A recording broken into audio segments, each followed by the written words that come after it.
오늘 우리에게 주시는 하나님의 말씀 요한복음 4장 43절부터 54절까지의 말씀입니다. 봉독하겠습니다. 이틀이 지남에 예수께서 거기를 떠나 갈릴리로 가시며 친히 증언하시기를 선지자가 고향에서는 높임을 받지 못한다 하시고 갈릴리에 이르심에 갈릴리인들이 그를 영접하니 이는 자기들도 명절에 갔다가 예수께서 명절 중 예루살렘에서 하신 모든 일을 보았음이더라. 예수께서 다시 갈릴리 가나에 이르시니 전에 물로 포도주를 만드신 곳이라. 왕의 신하가 있어 그의 아들이 가버나움에서 병들었더니 그가 예수께서 유대로부터 갈릴리로 오셨다는 것을 듣고 가서 청하되 내려오셔서 내 아들의 병을 고쳐주소서 하니 그가 거의 죽게 되었음이라. 예수께서 이르시되 너희는 표적과 기사를 보지 못하면 도무지 믿지 아니하리라. 신하가 이르되 주여 내 아이가 죽기 전에 내려오소서. 예수께서 이르시되 가라 내 아들이 살아있다 하시니 그 사람이 예수께서 하신 말씀을 믿고 가더니 내려가는 길에서 그 종들이 오다가 만나서 아이가 살아있다 하거늘 그 낫기 시작한 때를 물은즉 어제 7시에 열기가 떨어졌나이다 하는지라. 그의 아버지가 예수께서 내 아들이 살아있다 말씀하신 그때인 줄 알고 자기와 그 온 집안이 다 믿으니라. 이것은 예수께서 유대에서 갈릴리로 오신 후에 행하신 두 번째 표적이니라. 아멘. 아버지를 믿습니다 라는 제목으로 말씀의 은혜를 나누겠습니다. 오늘 본문 보니까 이 사마리아 여인과 예수님이 만나시는 그 장면, 그 바로 뒤에 이어지는 스토리죠. 그래서 사마리아에서 이틀 동안 예수님이 머무셨다가 다시 갈릴리 가나로 오십니다. 가나 하면 여러분 뭐가 떠오르세요? 초콜릿 떠오르시는 분이 혹시 계신지 모르겠는데 갈릴리 가나 그러면 물로 포도주를 만드신 예수님이 공생이 시작하시고 나서 처음으로 표적을 행하신 동네죠. 그때 아마 소문이 널리 퍼졌을 테고 예수님이 고향에 가셨다가 다시 갈릴리 가나로 오셨다는 소문이 들리니까 가버나움에서 한 사람이 찾아와요. 가버나움에서 가나까지는 지도를 보니까 한 40km, 그러니까 옛날 우리 그 도량형 거리 재는 걸로 하면 한 100리 가까이 되는 그렇게 멀리 떨어진 동네에서 왕의 신하라고 그랬어요. 헤롯 안디바의 관리, 꽤 높은 사람인데 예수님 만나기 위해서 찾아온 거예요. 이유가 뭐죠? 병으로 사경을 헤매고 있는 자기 아들을 살리기 위해서 온 겁니다. 그 당시 왕의 신하면 꽤 높은 지위였을 텐데 사람 보내지 않고 직접 꽤 먼 길을 찾아왔어요. 예수님을 만나자마자 빨리 우리 집으로 와서 우리 아들 좀 고쳐달라고 간청을 하죠. 예수님이 병을 고치신다 이 소문을 아마 들었을 겁니다. 47절이에요. 내려오셔서 고쳐주소서. 여러분 여기서 뭐 잘못된 걸 발견하십니까? 누구든 그렇게 했을 거예요. 아들이 병들어서 죽게 됐습니다.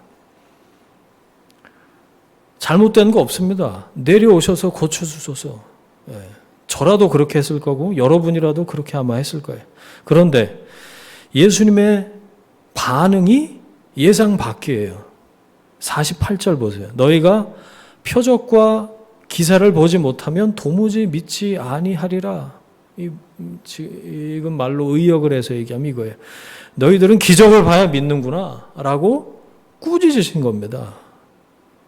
나무라신 거예요. 한마디로 자기를 찾아온 그 왕의 신하의 믿음은 바른 믿음이 아니다라는 얘기였어요. 분명히 병을 고치실 것을 믿고 예수님을 찾아서 먼 길을 달려왔는데 왜 예수님은 이 아버지를 꾸짖으신 걸까요? 이 사건을 통해서 예수님은 믿음을 가르쳐 주고 계신 거예요. 예수님과 함께 있었던 제자들이 이 이야기를 옆에서 들었겠죠? 그리고 아들의 병을 고치러 왔던 아버지가 들었을 거고, 그 주변에 있던 사람들도 다 예수님의 얘기를 들었을 겁니다. 지금 그리고 이 말씀을 듣고 있는 우리들에게도 주님께서 믿음에 대해서 새로운 깨달음을 주신다, 저는 그렇게 생각해요. 자, 다시 스토리로 들어가 볼까요? 왕의 신하, 이 사람은 무조건 예수님 만나면 내 문제는, 내 아들의 병은 내가 원하는 방향으로 해결이 될 거야. 그분을 모시고 우리 집으로 가면 내 아들은 산다. 오직 그 생각밖에 없었어요. 물론 절박하고 급했으니까 당연히 그럴 수밖에 없잖아요. 그에게, 이 왕의 신하에게 예수님은 자식의 병을 낫게 해주는 존재로서 필요할 뿐이었어요. 예수님이 목적이 아니었어요. 예수님을 수단으로 생각했어요. 예수님을 통해서 내 목적을 성취하려고 한 거예요. 아들의 치유를 위해서 한달음에 달려온 아버지의 간절한 모습이 여기 보이죠. 여러분, 근데 중요한 거, 간절함이 곧 믿음은 아니라는 거예요. 우리는 이걸 착각해요. 간절함은 믿음이다.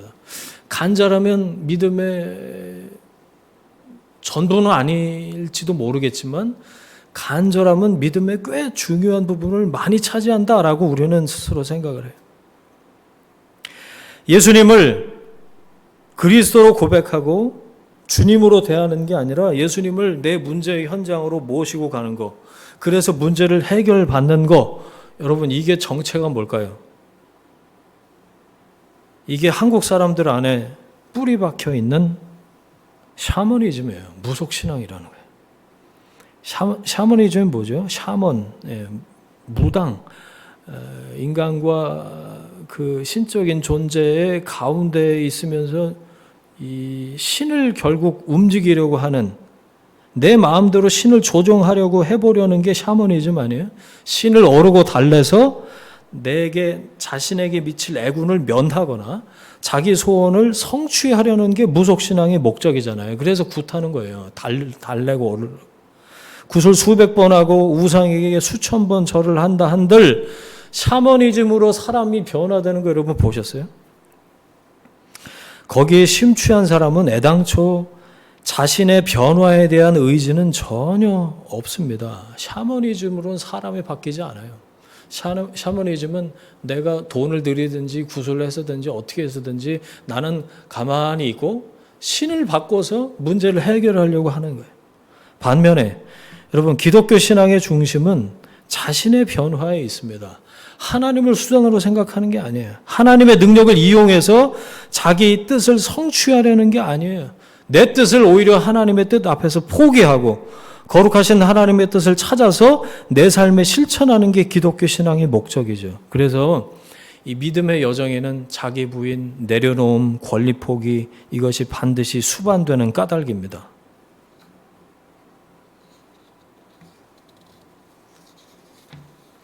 전능하신 하나님 믿는다면서도 우리는 가만 보면 자신에게 굉장히 집중되어 있어요. 내 소원 성취, 내 욕망을 이루기 위해서 옛날에 그런 책 제목도 있었는데, 예수님 계신 보좌를 흔들어서라도 응답을 받아내고야 말겠다. 이거는 잘못돼도 한참 잘못된 틀린 신앙입니다. 기도를 어마어마하게 열심히 하는 목적이 뭐예요?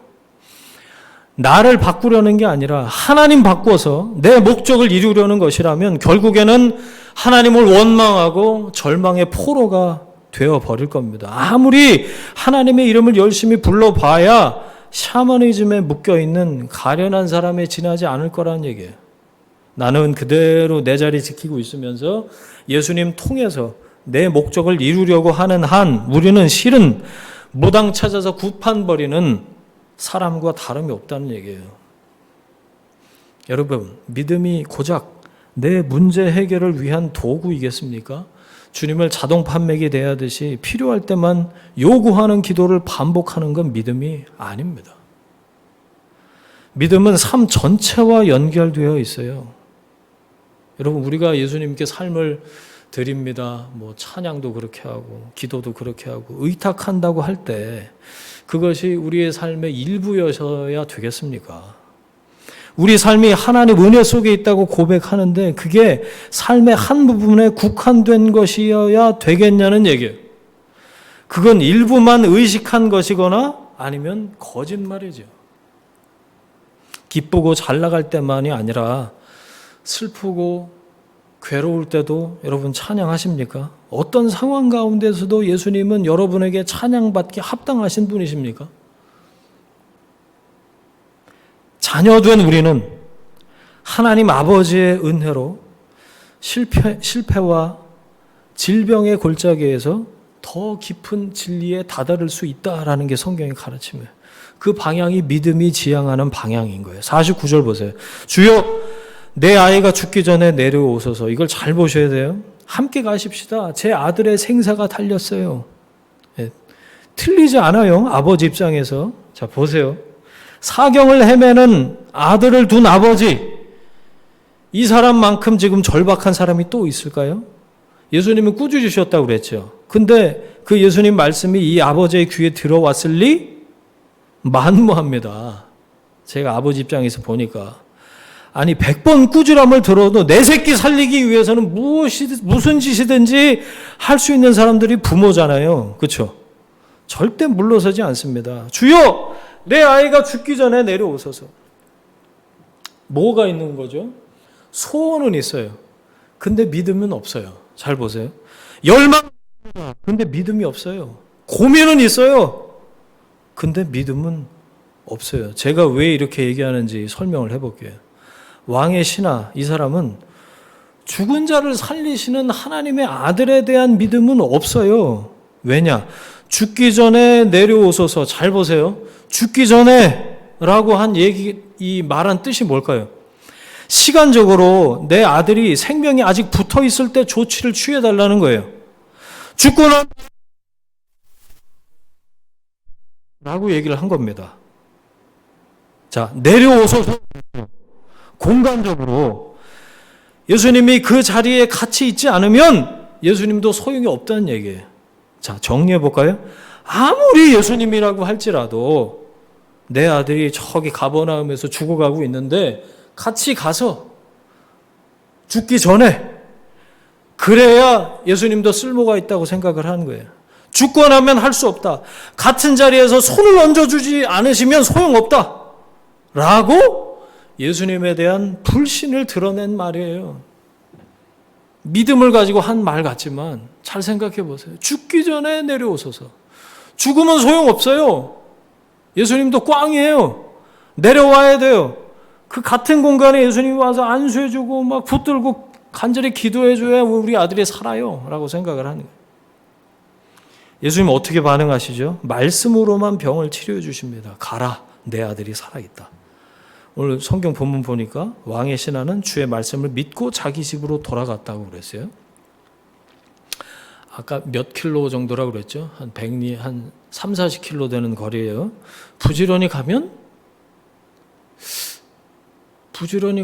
하루 한 반나절, 한나절 안에 닿을 수 있는 거리라고 생각을 해요. 그런데 성경 그 뒤에를 보면 하루 자고 갔어요. 이틀에 걸쳐서 갔다는 얘기예요. 그러니까 이거 보면 말씀을 믿긴 믿은 것 같아. 못 믿었으면 어떻게 했을까요? 바로 KTX 끊어서 갔지.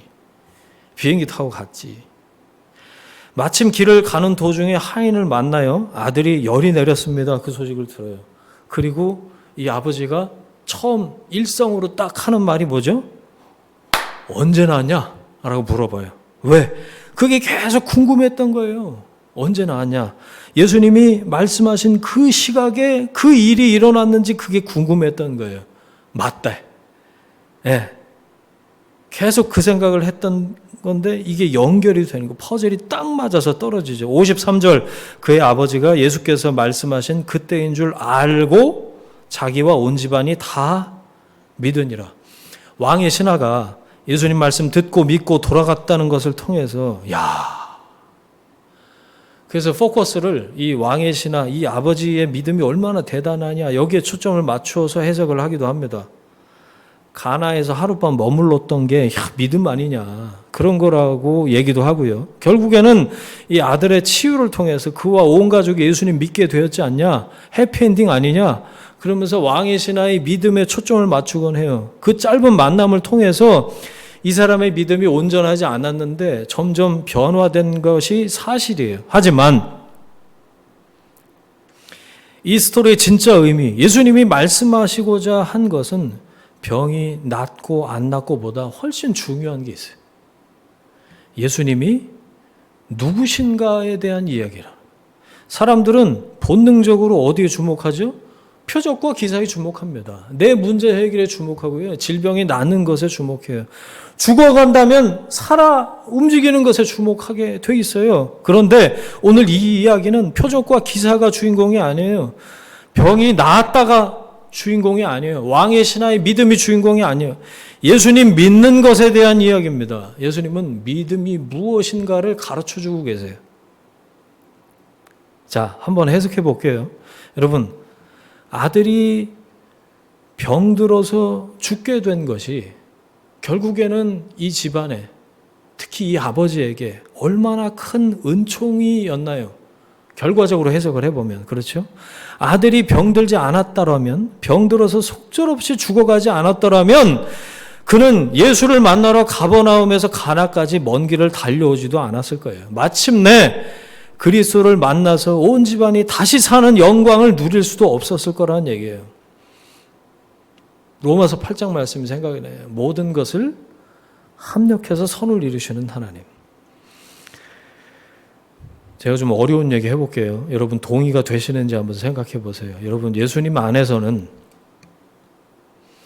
병이 낫는 것도 은혜고 치유되지 않는 것도 은혜입니다. 문제가 해결되는 것도 하나님 은혜지만 문제가 여전한 것도 하나님의 은혜예요. 제가 이 설교문을 쓰면서 손이 덜덜덜 떨렸어요. 동의하기 어려우시죠, 여러분? 뭐가 병이 낫는 건 은혜지. 근데 치유되지 않는 것도 은혜라는 게 동의가 되십니까? 문제가 해결되는 게 은혜지 해결이 안 되고 여전한 게 은혜라고요? 무슨 얘기인지는 알겠는데 선뜻 아멘 하기가 어렵다는 거 제가 잘 압니다. 사도 바울은 능력의 종이었어요. 능력의 종이었어요. 그럼에도 그는 지병으로 인해서 평생 고통을 당했죠. 지병을 고쳐주시기를 하나님께 여러 차례 간절히 기도했는데 하나님께서는 응답해 주시지 않으셨어요. 아니, 더 정확하게 얘기하자면 예스라고 답하지 않으셨죠. 그래서 바울이 절망했나요? 하나님의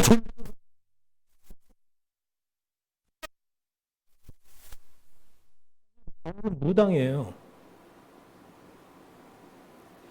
바울은 오히려 자신이 병이 낫지 않음을 감사했어요. 육체의 가시를 교만해질 수 없게 만드시는 하나님의 손길로 해석을 했단 말이에요. 예수님으로부터 멀어질 수 없게 하나님이 붙드시는 하나님의 보이지 않는 손으로 인정을 했다는 거예요. 여러분, 바울은 그래서 무당이 아니라 그리스도인이었어요. 엘리사가 죽을 병에 걸렸습니다. 죽은 사람을 살리기도 한 사람이 그예요. 자기가 죽을 병에 걸렸으니까 이번에는 자기 자신을 살리기 위해서 기도할 거라는 거, 그리고 그 병을 놀랍게 극복할 것이라는 거, 하나님이 그렇게 응답해 주실 거라는 게 우리의 상식이죠. 그런데 엘리사는 자기 병의 치유를 위해서 한 번도 기도를 안 했다는 거죠. 오히려 죽을 병에 걸린 엘리사가 마치 기다렸다는 듯이 담담하게 그 죽음을 받아들이는 장면이 성경에 나와요. 열왕기하 13장 14절 20절에 보면 엘리사가 죽을 병에 들매 요아스가 찾아와요. 그리고 왕이 눈물을 흘려. 내 아버지여, 내 아버지여. 이스라엘 왕 요아스가 엘리사한테 하는 거예요. 이스라엘의 병거와 마병이여. 그러니까 엘리사가 그동안 어떻게 살았는지 이 한 문장으로 쫙 요약이 되죠. 그리고 나서 20절에 엘리사가 죽으니 그를 장사했다. 그리고 끝나요. 예, 죽은 자를 살리고 그 당시에 전체 이스라엘에 하나님의 뜻을 전달하는 그 역할을 했던 놀라운 선지자였던 엘리사가 죽을 병에 걸렸는데 고치지 못하고 해결되지 못하고 응답받지 못하고 그냥 담담하게 죽어갔어요. 그리고 끝이 나요. 여러분, 엘리사에게 이 죽을 병이라고 했던 건 결코 엘리사를 죽일 수 있는 병이 아니었어요. 그를 찾아온 죽을 병이란 하나님의 초청장이었어요. 영원한 생명으로 이끄시는 하나님의 은총이었다는 거죠. 우리는 제가 두 가지 얘기했는데 사도 바울과 엘리사의 이 두 스토리를 통해서 믿음이 뭔지 힌트를 얻습니다. 여러분, 우리는 믿음의 여정에서 우리 안에 뿌리 깊은 샤머니즘을 넘어서 진정한 믿음을 어떻게 발견할 수 있을까요? 하나님 믿는 사람은 모든 질병이 반드시 나아야 합니까? 대답해 보세요, 여러분. 낫지 않으면 믿음이 없는 거예요?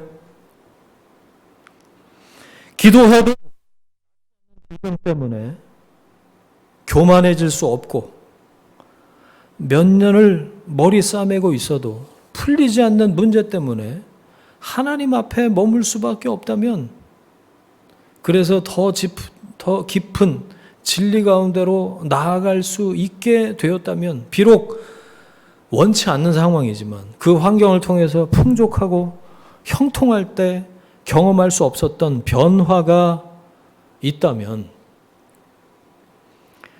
그건 형통과 건강과는 비교할 수 없는 하나님의 깊은 섭리이자 하나님의 특별한 은혜라고 고백하지 않을 수 없습니다. 문장이 좀 길긴 한데 왜 이렇게 길게 썼지? 이걸 읽으면서 그런 생각을 했어요. 이해가 되시죠, 여러분? 그리스도와의 인격적인 만남이 배제된 건강의 회복과 문제 해결, 여러분, 이게 문제예요. 이게 차라리 질병 가운데서라도 차라리 가까워지는 것, 말씀의 사람으로 성숙해가는 것, 예수님의 마음을 더 깊이 알아가는 것이 주님이 주시기 원하시는 궁극적인 복이 아닐까요? 그래서 예수님은 산상수훈에서 심령이 가난한 자가 복이 있다고 그러셨어요. 애통하는 자가 복이 있다고 그러셨어요.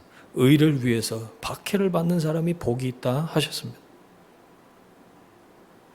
45절 볼까요? 예수님께서 고향 갈릴리로 귀향을 하셨죠. 많은 갈릴리 사람들이 예수님을 영접했다 그렇게 돼 있어요. 갈릴리에 이르심에 갈릴리인들이 그를 영접하니, 그런데도 예수님께서는 44절을 통해서 이렇게 말씀하셨습니다.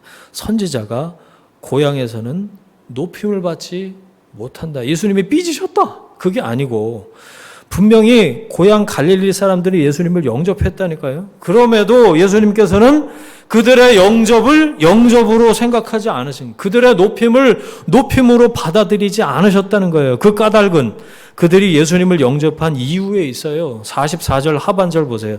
이는 자기들도 명절에 갔다가 예수께서 명절 중 예루살렘에서 하신 모든 일을 보았음이더라. 무슨 얘기죠?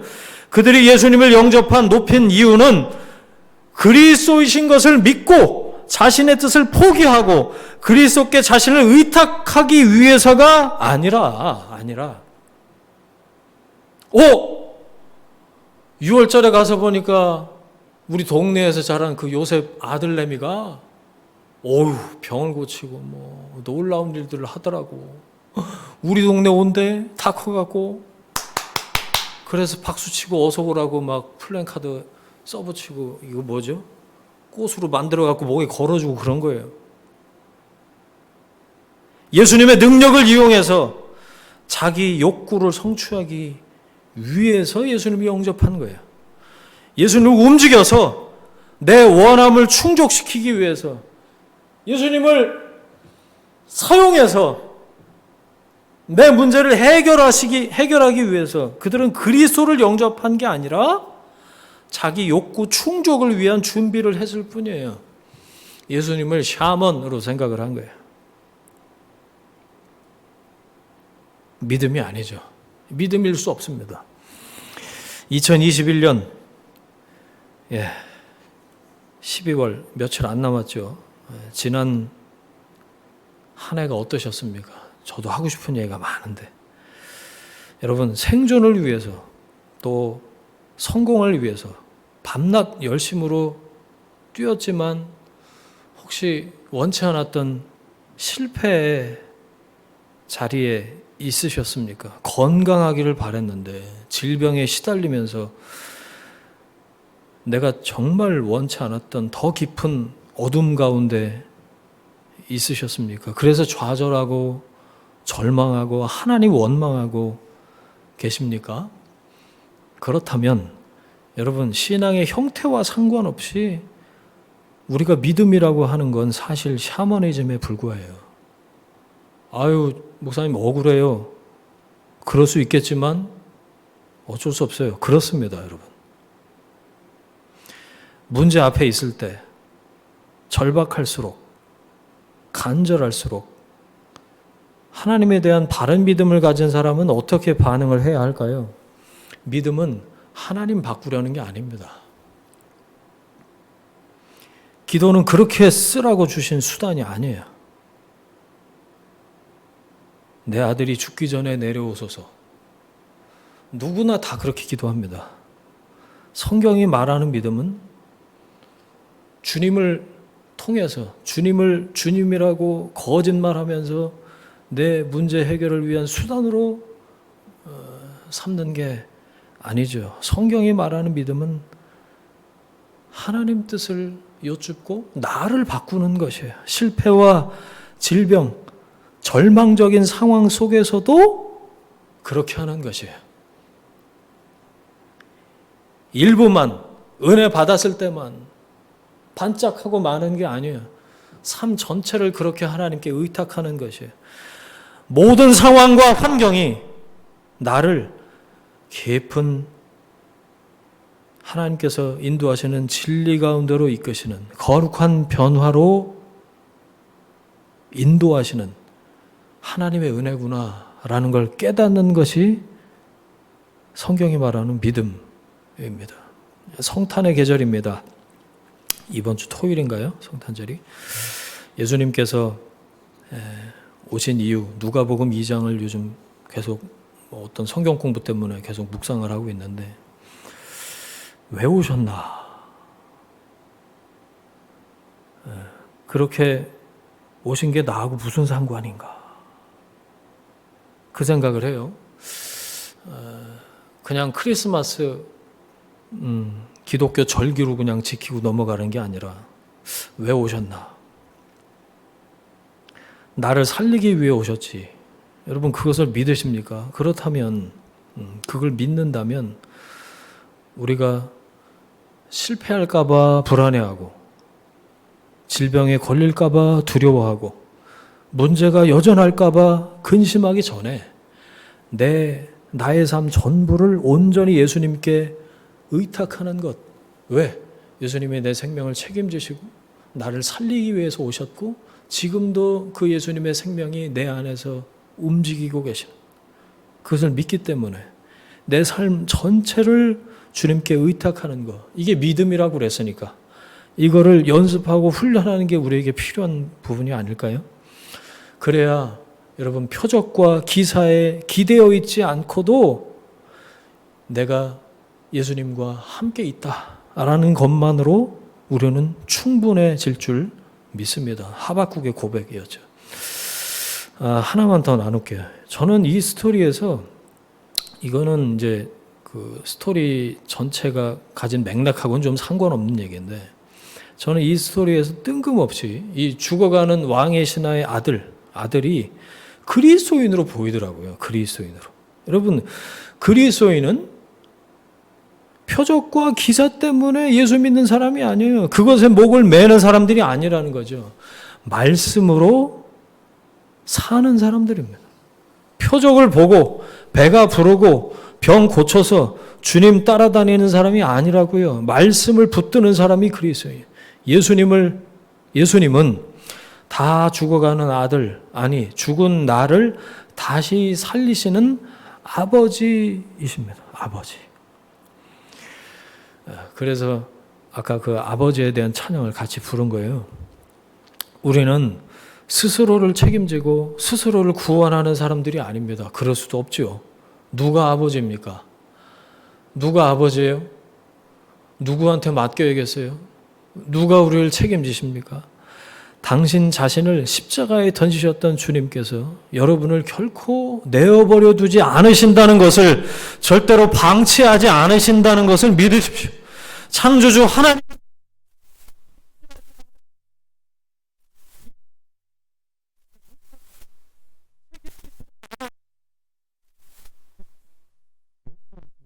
믿음이에요. 너희는 마음에 근심하지 말라. 하나님을 믿으니 또 나를 믿으라. 내가 너희를 고아와 같이 버려두지 아니하고 너희에게로 오리라. 너희는 마음에 근심하지도 말고 두려워하지도 말라. 아멘. 함께 기도하겠습니다. 주님, 우리가 예수님을 주님으로 믿고 따르지 않고 수단으로, 방법으로 대할 때가 많았음을 고백하고 이 시간에 회개합니다. 다른 것들을 주님 자리에 올려놓고 주님을 믿는다고 거짓말했던 우리를 불쌍히 여겨주십시오. 주님이 아니라 내 원함을 마음의 한복판에 박아놓고 주님을 움직여서라도 받아내기를 원했던 우리의 어리석음을 긍휼히 여겨 주십시오. 다시 예수님의 주되심 앞에 엎드립니다. 주님이 죽어가는 나를 살리고 죽어도 다시 살리실 수 있는 분이신 것을 고백합니다. 주님이 나의 아버지, 나를 책임지시는 아버지이신 것을 고백합니다. 내가 너희를 고아와 같이 버려두지 아니하고 너희에게로 오리라 말씀하신 주님을 믿습니다. 삶의 모든 자리에서 점점 더 믿음의 깊이를 더해가는 주님의 마음을 알아가는 우리들 모두가 되도록 성령님 인도해 주옵소서. 이제는 우리의 주인 되신 예수 그리스도의 은혜와 하나님 아버지의 사랑하심과 성령 하나님의 동행하심이, 살리시는 아버지, 책임지시는 아버지를 믿기로 결단하고 삶의 모든 상황을 통해서 올바른 믿음이 깊어지기를 원하는 하나님의 사람들 위해, 그들의 일터와 가정과 자녀들 위해 지금부터 영원까지 함께 하시기를 간절히 축원하옵나이다. 아멘.